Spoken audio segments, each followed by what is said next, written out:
আসসালামু আলাইকুম, সবাই কেমন আছেন?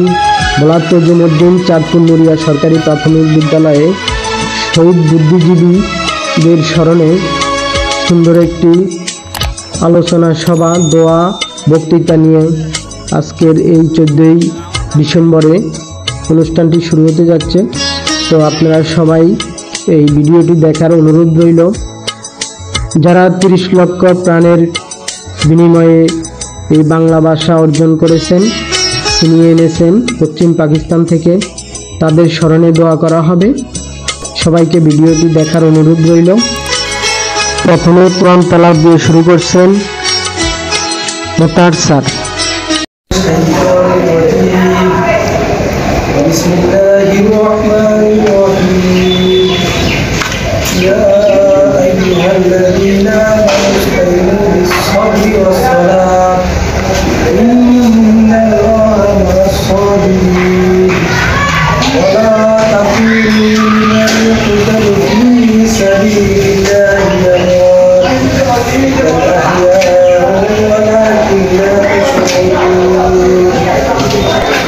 ধন্যবাদ মোহাম্মদ মোতাহার স্যারকে।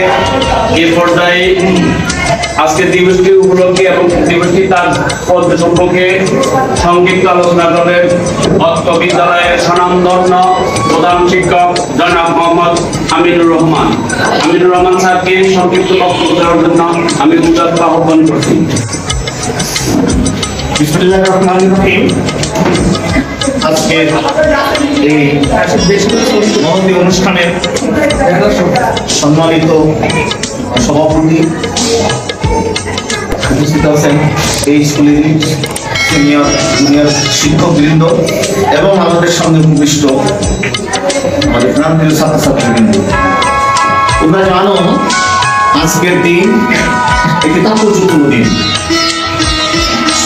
1971 সালে 14ই ডিসেম্বর এই দিনে পাকিস্তানি হানাদার বাহিনী 1971 সালের 25শে মার্চ রাতে বাংলাদেশে সেনা, এই যে যাদেরকে ছবিতে দেখতেছো এনারা আছেন, তোমাদের পাঠ্যপুস্তকের বইতেও আছে, সেই নামগুলির দিকে যদি আমরা আসি, শহীদুল্লাহ কায়সার, আনোয়ার পাশা, ফজলে রাব্বি, রাশিদুল হাসান, মুনির চৌধুরী, রণপ্রসাদ সাহা, গিয়াসউদ্দিন আহমদ, সেলিনা পারভিন, গোবিন্দ চন্দ্র দেব। এমনিভাবে আরো অনেক মাথা নষ্ট করে দেওয়া যায়। তোমরা যদি লেখাপড়া না করো, কিন্তু তোমাদেরকে যদি তোমাদের মেধাকে হত্যা করা যায়, তাহলে তার এই দেশে ভালো ভালো আর নেতৃবৃন্দ থাকবে না। এই পরিকল্পনায় কাজটা করা হয়েছিল। কিন্তু প্রশ্ন হচ্ছে, সেদিন এই বুদ্ধিজীবীদেরকে কারা হত্যা করেছিল, কিভাবে করছিল, আজও সেই তদন্ত কিন্তু হয়নি। তার প্রমাণ শহীদুল্লাহ কায়সারের ভাই জহির রায়হান। তিনি তখন ভারতে বসে সাংবাদিকতার মাধ্যমে বিভিন্ন তথ্যপত্র সংগ্রহ করছিলেন। সেই তথ্যপত্রের মাধ্যমে তিনি যখন এই কোনো সরকার এটা করেনি।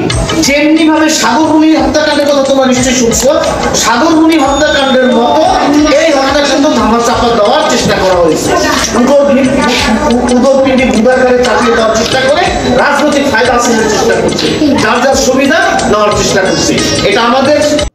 তো বন্ধুরা, অনুষ্ঠানটি শেষ পর্যায়ে প্রধান শিক্ষকের বক্তৃতা শেষে এখন দোয়া করা হচ্ছে।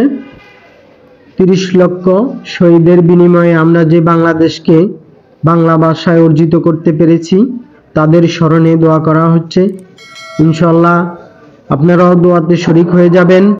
আমার ভিডিওটি কেমন লাগলো কমেন্টে জানিয়ে দেবেন।